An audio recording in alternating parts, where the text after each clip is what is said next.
Hello everyone, welcome to Engineered Learnings.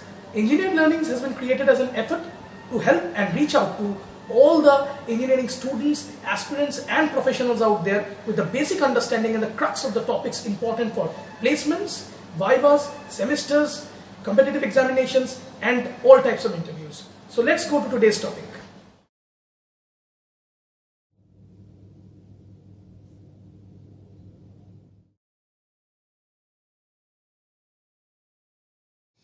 Hello everyone. So today we are going to discuss about co-current absorption in continuation to earlier videos on countercurrent absorption, countercurrent stripping. This topic is extremely important for GATE and semester examinations, and it has been asked time and again in GATE and interviews as well. If you haven't seen the countercurrent absorption and stripping videos, please do refer to them. They're in our channel. The previous two videos are on them only. I'm going to attach a link of the same in the description box. If you haven't watched it, then you can straight away go to the link and watch it so that you get a better insight of the entire topic.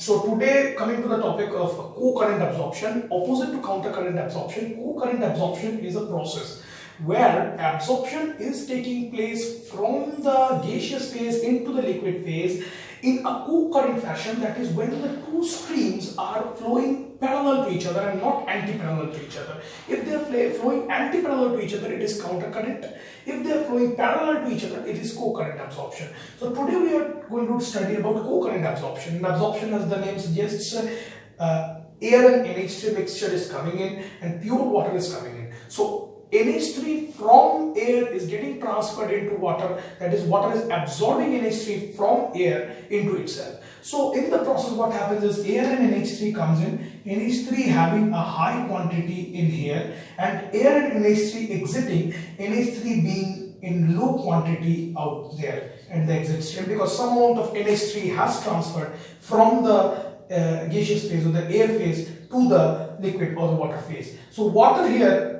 as you can see, pure water is coming in. So x1 is equals to 0 as we have considered in this case. It may be so that some amount of dissolved ammonia is present in water. In that case, x1 wouldn't be 0, it would have some value. But in this case, we are considering it to be pure, so it is x1 is equals to 0, that is, water is coming with no ammonia within itself.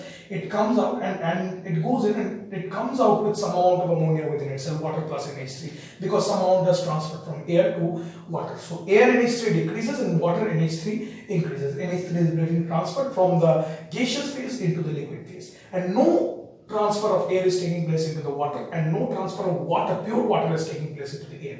So the number of moles of water flowing throughout the column remains constant per hour, and the number of moles of air flowing throughout the column remains constant. What changes is the amount of NH3 present in air and water respectively. So to strike a balance, we are going to work, as we have already discussed in our previous two videos, we are not going to work with mole fractions, but we are going to work with mole ratios, because when we consider mole ratios, we will multiply the mole ratios. What is mole ratio? Mole ratio, as has been explained here, capital Y is equals to moles of NH3 by moles of air. So when we multiply this mole ratio with the moles of air flowing per hour, which is not changing, that is G dash. So G dash into Y at any stage is going to give me moles of NH3 by moles of air into moles of air per hour. Moles of air cancels, so moles of NH3 per hour. So the moles of NH3 in the gaseous state flowing per hour from a particular tray. So if it is Yn plus 1 into G dash, what is it giving me? It is basically giving me nothing but the flow of NH3 with the exit stream of gas out here. But if we would have worked with the total gaseous fluid and the mole fraction instead of mole ratio, then we have got a variable slope, because G dash and L dash are constant, but Gn plus 1, that is total gaseous fluid, and total liquid fluid is varying throughout the column, because some amount of NH3 is associated with both air and water, which is getting transferred in the process, and hence the total fluid, total gaseous fluid, or be it the liquid fluid, it's changing throughout the process. But it's not the case in here, because we are working with mole ratios and we are working with pure flow of air and pure flow of water. So if we strike a balance, like if we have considered this to be the first tray and the amount of NH3 entering the first tray, we have considered it to be Y1 So the mole ratio entering of NH3 entering the first tray is Y1 and exiting the last tray is Yn plus 1. And similarly, water entering is X1. X1 in this case is 0 if it is pure.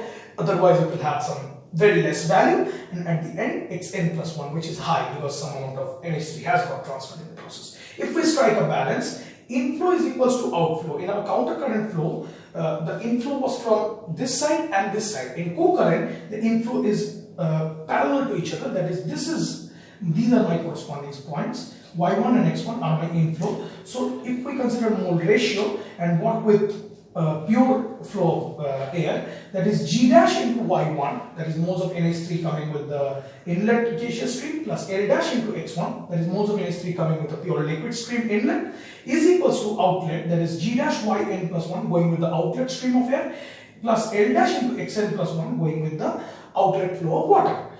So if we strike a balance and if we interchange the terms, and if we try to draw an operating line equation, it would have an equation something like this: Yn plus 1 minus Y1 by Xn plus 1 minus X1 is equals to minus L dash by G dash, which means it will have a negative slope, which is contrary to the absorption, because absorption equation has a positive slope. So if we consider these 2 points as my operating points through the nth tray, and these 2 points are my operating points to the first tray, that is incoming to the first tray. So what's happening is, if we consider this point, if you see this point, this is my X1, Y1 point. So this is my first tray point. This is my first tray point. So X1 in this case is 0, as it is signified, it is pure. So for pure, it is going to touch the y-axis. That is, Y1 is going to have some value, X1 is going to be 0. If it is not pure, if it has some value, so it will be something here. So in that case, Y1 is going to be this one, and we are going to get X1 here for impure, for some amount of NH3 present already in the water stream. But in this case, it is X1 here and Y1 here, so X1, Y1 this point. And as we observe that it is a negative slope, so what is happening is, it is dipping down and coming to this stage where it is Yn plus 1 and Xn plus 1. So as we can see, Yn plus 1 minus Y1 divided by Xn plus 1 minus X1 is equals to nothing but minus L by G. Because the slope is negative, minus L dash by G dash as established. So this is my slope of the operating line. Now equilibrium line, as we have discussed it time and again in our earlier videos of absorption and stripping countercurrent, that the equilibrium equation is small y is equals to k into small xi. That is the working with the mole fractions. If we consider it to be the molar ratios, my equilibrium line equation, rubbing this out, my equilibrium equation will be something like this: yi y1 plus yi is equals to k into xi by 1 plus xi. Because we know small xi is equals to capital Xi by 1 plus capital Xi. So this is my equilibrium equation, and it will have a equation something like this. Now, as we have already mentioned earlier in our earlier videos, that remember this, for an absorption operation, my operating line is always above my equilibrium line. And why so? If we see this, if we draw this closely, like a mass transfer is occurring from the gaseous phase to the liquid phase. So the concentration of NH3 in the gaseous phase is high, coming to an interfacial concentration and then dipping down to water. So there is a driving force. This is my driving force, the concentration gradient or the mole ratio gradient or the mole fraction gradient, because of which it is occurring, the NH3 transfer is occurring from air to water, because air has a high amount of NH3 dipping down to the interfacial and then further dipping down into water. Water has no NH3 or very less NH3, so mass transfer is constantly occurring. So in this process, we see that yi is lesser than y and xi is greater than x. So that is only possible. Yi will only be less than y when my operating line is going to be above my equilibrium line, because this distribution denotes yi and xi, and this operating line denotes y and x. So if for y to be greater than yi, this operating line has to be over my equilibrium line. So this is absorption. This is for absorption.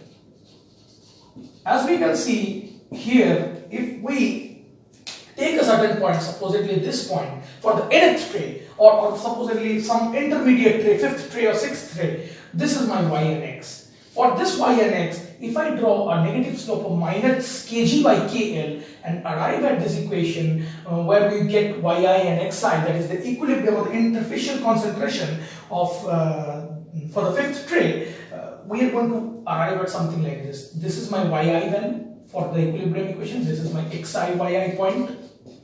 We have drawn negative slope of minus kg by kl, and this is my xi. This is my yi, this is my xi, and we can see that y is greater than yi and xi is greater than x. Xi is greater than x. So it is satisfied, and hence this is my absorption graph and not my stripping graph. So it is clearly proven here. So this is how you determine whether it is an absorption or a stripping equation. As we have already mentioned, this is how you draw the equilibrium line, and this is the equation for the operating line, and this will look something like this. In countercurrent absorption, it was something like this. In co-current, it will be something like this. It will have a negative slope. So for co-current, the condition that pre-exists is, if we write the condition for co-current, the primary condition will be slope of operating line will be minus L dash by G dash, or more specifically, it will be negative. The slope of the operating line is negative in a co-current operation. So how will you understand that it is the co-current absorption equation by the graphical method? Clearly, the equilibrium line, the operating line, is going to be above the equilibrium line, and the slope of the equation will be negative. That is, it is co-current absorption. So co-current denotes negative slope, and absorption denotes operating line above the equilibrium line. So this graph is a co-current absorption graph. So now the questions that can arise, or that are generally asked, is, if you see this graph, we have already mentioned the saturation mole fraction. That is, supposedly this is my end point, yn plus 1 and xn plus 1. Now I have been told that it is coming at a concentration of y1, and it is going out at a concentration of yn plus 1, but we do not know xn plus 1. We know x1 is equals to 0, and we do not know the liquid flow rate and gaseous flow rate. So what do we know? We know y1, we know yn plus 1, we know x1, and what we know the gaseous flow rate. Supposedly the gaseous flow rate is known. These are the known parameters. What are the unknown parameters? L dash is unknown, and xn plus 1 is unknown. And it has been told that maximum mass transfer is occurring. So maximum mass transfer can occur only when the operating line can maximum touch the equilibrium line. After it has reached equilibrium, no further mass transfer can occur from the gaseous state into the liquid state. So it denotes that if for a particular process yn plus 1 is given, I can drag this to this point, to the equilibrium line, and this is going to be my xn plus 1 sat. That is, if I rub this for the time being, that is, if my equilibrium line equation is given and yn plus 1 is given, the maximum amount of mass transfer, or the maximum xn plus 1 possible, is this. Because beyond this point, no further mass transfer can occur. And how will the operating line look then? It will look something like this. It will have a changed slope, and in this process, what will happen? It is having a changed slope. So L dash will change because G dash is fixed. In this case, what will happen? We know already yn plus 1 minus y1 by xn plus 1 minus x1 is equals to minus L dash by G dash. Now what happens is, we know yn plus 1, we know y1, we know x1. We do not know this, we do not know this. Now what happens is, we know that the maximum value of xn plus 1 we can determine by the equilibrium line, because when maximum mass transfer will occur, xn plus 1 will be in equilibrium with yn plus 1. That is the maximum it can go. It can touch the equilibrium line. So if we write the equilibrium equation, that is yn plus 1 by 1 plus yn plus 1 is equals to k into xn plus 1 by 1 plus xn plus 1 In this case, xn plus 1 is equals to x sat. That is the maximum saturation value that it can arrive when it touches the equilibrium line. We can determine the xn plus 1 or x sat value from this equation. Because yn plus 1 is known, k will be given, that is the equilibrium equation will be given, yn plus 1 is known, and then we can find out x sat or xn plus 1 for saturation. So if we replace that x sat, we know the rest of the parameters, we know g dash, the n dash will be known. That is my liquid flow rate for maximum amount of mass transfer. For maximum amount of mass transfer, when this touches the equilibrium line, we can determine it by this equation. This is how we deal co-current absorption problems. So co-current is something that is flowing parallel to each other. The streams are exchanging gaseous elements or other elements in the process. That is, from air it is going into water, that is from gaseous stream to the liquid stream, and we strike a balance. We know that the operating equation line will have a negative slope, and the maximum it can reach is to saturation. To the saturation point it can reach maximum, and that is how we determine. Now questions may be such in the countercurrent absorption as well. Question may be such that the slope is constant, that is L dash by G dash is constant. Now the yn plus 1 is not given, xn plus 1 is not given.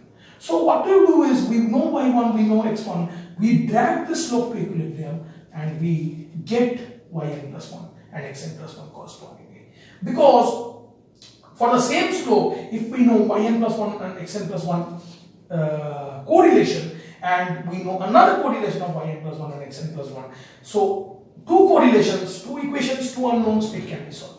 So this can also be one problem, where it will be given that the slope is constant and you need to solve for yn plus 1 and xn plus 1 because both are unknown. So you get two equations. One is the equilibrium equation, because you know that for maximum mass transfer it will touch the equilibrium line. Another is the operating line equation, from where the only unknowns are yn plus 1 and xn plus 1. And here also yn plus 1 and xn plus 1. You have two equations and two unknowns. One equilibrium line equation and one operating line equation. This is how you solve these problems. So graphical method also is known. The line will be above the equilibrium line, the line will have a negative slope, and interfacial concentration, how will you determine the interfacial concentration, how will you drag a slope of minus kg by kl.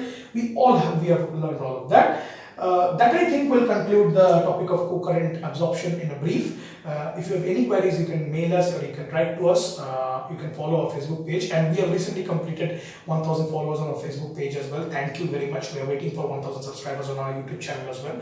So share our content, subscribe to our channel, and let us reach a greater audience. Thank you very much.